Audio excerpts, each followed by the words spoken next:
চির করি নারী শক্তি ধ্যান পেয়ে গেছে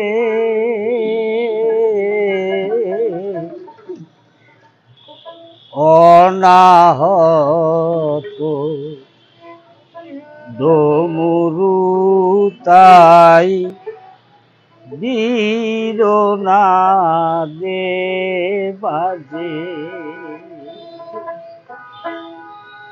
দৃঢ় করি নারী শক্তি ধ্যান পেয়ে গেছে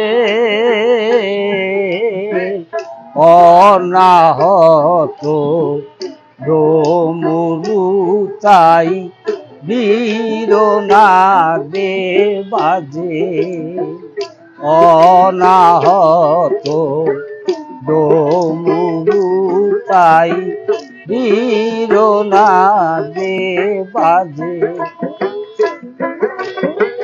আজকে একটু কথা বলি, সেটি হলো গানের ভেতরের মজ্জাগত অর্থগুলো যদি বলতে যাই অনেক সময়ের প্রয়োজন। নারী শক্তি ধ্যান পেয়ে গেছে অনাহত ডমরু তাই বীরনাদে বাজে। এইটার একটু চিন্তা করলে বোঝা যাবে যে এটা সম্পূর্ণ এই বডিটার ভেতরের কথা, এটা বাহিরের কথা না। বডিটার ভেতরের কথাগুলোই আমরা সুরে তালে লয়ে বলে থাকি, কিন্তু সেটাকে অর্থ করে করে যদি বলা হয় তাহলে গানটা বেশ লম্বা হয়ে যাবে, অনেক সময়ের প্রয়োজন। তাই এক সময় করেছি যখন আমাদের পরিধিটা একটু কম ছিল, এখন শিল্পী বেশি, একজনেই যদি আধা ঘন্টা কাটাই দেই তিনজন বাদ পড়ে যায়। সুতরাং এজন্য এটাকে খাটো করে দিছি, এখন আর এই প্রচারটা করি না। নারী শক্তি এমন একটা শক্তি, সেই শক্তিটা যদি নিজের মধ্যে ধারণ করা যায় তাহলে অনেক কিছু কাজে কর্মে অর্থাৎ সাধন কর্মে অনেক কিছু অগ্রসর হওয়া যায়। কারণ যে শক্তিটা আমাকে ঘায়েল করে, আমি যদি তাকে ধারণ করতে পারি দৃঢ়তার সাথে, তাহলে সে আর আমাকে ঘায়েল করতে পারবে না। আমি তাকে বশ করে নিছি, এখন সে আমার পথে চলবে, তাই না? এখন আমি যে কাজেই হাত দেব সেই কাজেই সাকসেসফুল। পৃথিবীতে যা কিছু আবিষ্কার হয়েছে এইটার মূলে আছে নারী শক্তি। এখন এই যে কথাটা বললাম, কেউ বুঝলো কেউ বুঝলো না, তাহলে এটা বিচার বিশ্লেষণ করতে হয় যে প্লেন বানাইছে কোন নারী শক্তি দিয়া, তাই না? স্টিমার বানাইছে কোন নারী শক্তি দিয়া, প্রশ্ন তো আসে। কিন্তু আসলে এই নারী শক্তি যদি ভেতরে না থাকে, এইটার যদি দৃঢ়ভাবে না ধারণ করা যায়, তাইলে তার পক্ষে কোনো কিছু আবিষ্কার করা সম্ভব না, সম্ভবই না। তাকে দিয়া সমাজের কোনো উন্নয়ন বা উন্নতি হওয়ার কোনো সম্ভাবনা নাই। এটা কেউ বুঝে কেউ বুঝে না। তো এই জন্য এই সাধক সেই 1000-1500 বছর আগে এই কথাগুলো তার সাধন মার্গে প্রবেশ করে তিনি এই নারী শক্তিকে দৃঢ় করে ধরে তিনি তার সাধনায় সাকসেসফুল হয়েছে, সেই ফর্মুলাটাই এটার মধ্যে দিচ্ছে।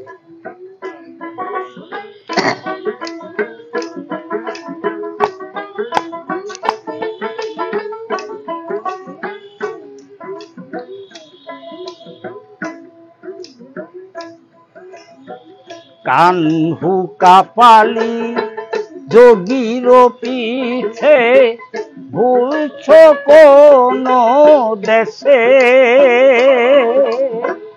কানহু কাপালি যোগীর পিছে ভুলছ কোন দেশে, একাকার হয়ে বিহার করো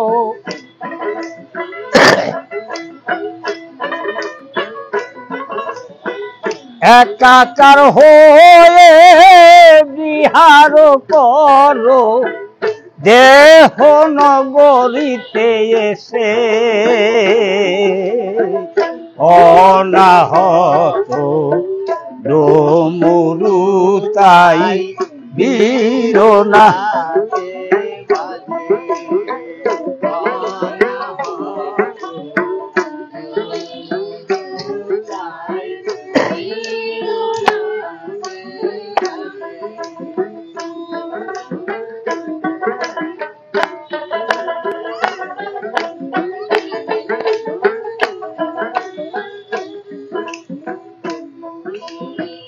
ঘণ্ট নূপুর চরণে তোমার আলি কালি হয়ে বাজে, ঘণ্ট নূপুর চরণে তোমার আলি কালি হয়ে বাজে, সূর্য আর চাঁদ কুণ্ডুল করে, সূর্য আর চাঁদ কুণ্ডুল করে লাগিয়েছ রূপ সাজে,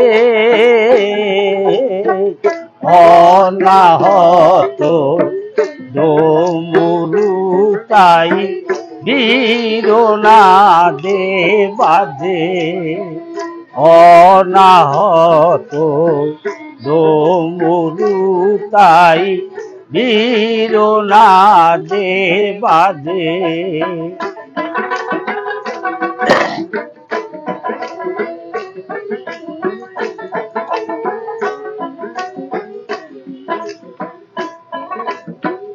এই যে কথাটা এসে গেছে, এই সাধন পথে যেতে হলে কি কি বিষয়গুলো ভেতর থেকে বের করে ফেলতে হবে? রাগ দেশ মোহ দাহ করে ছাই করে ফেলে, রাগ দেশ মোহ দাহ করে ছাই করে ফেলে,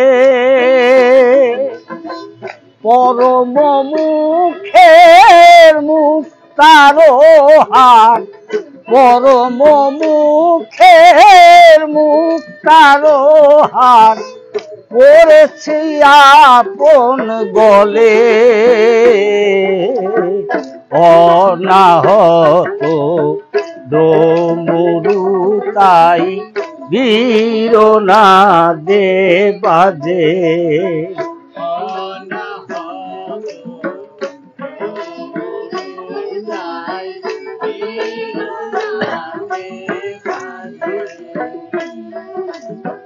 মেরে শাশুড়ি ননদারো ঘর আদরের শালি,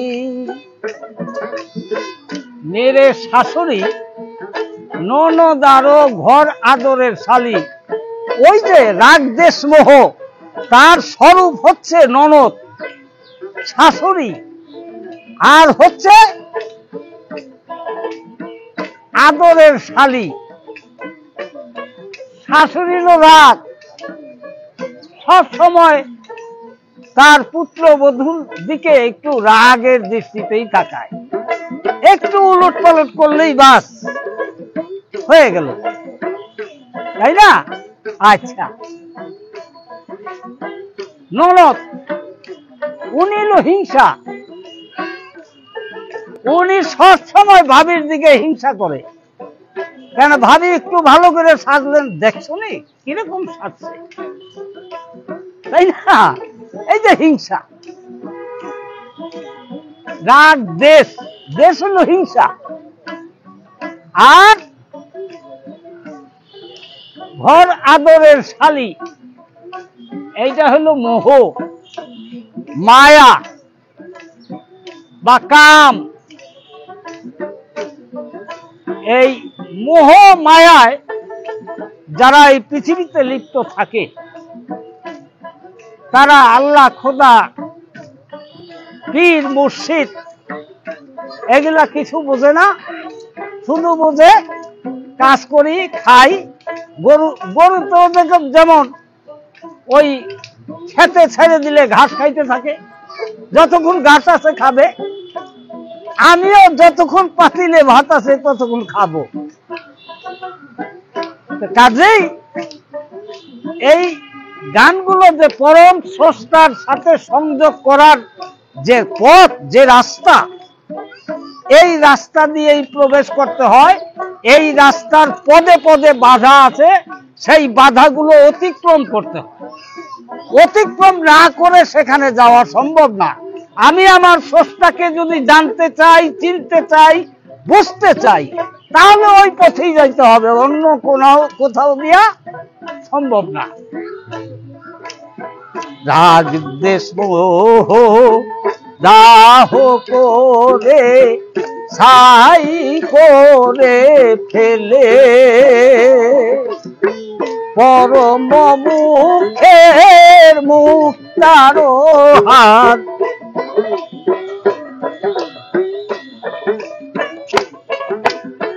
পরম মুখের মুখ তারো হাত, নিয়েছি গলে তুলে, অনাহত ডমরু তাই বীরনা দে বাজে।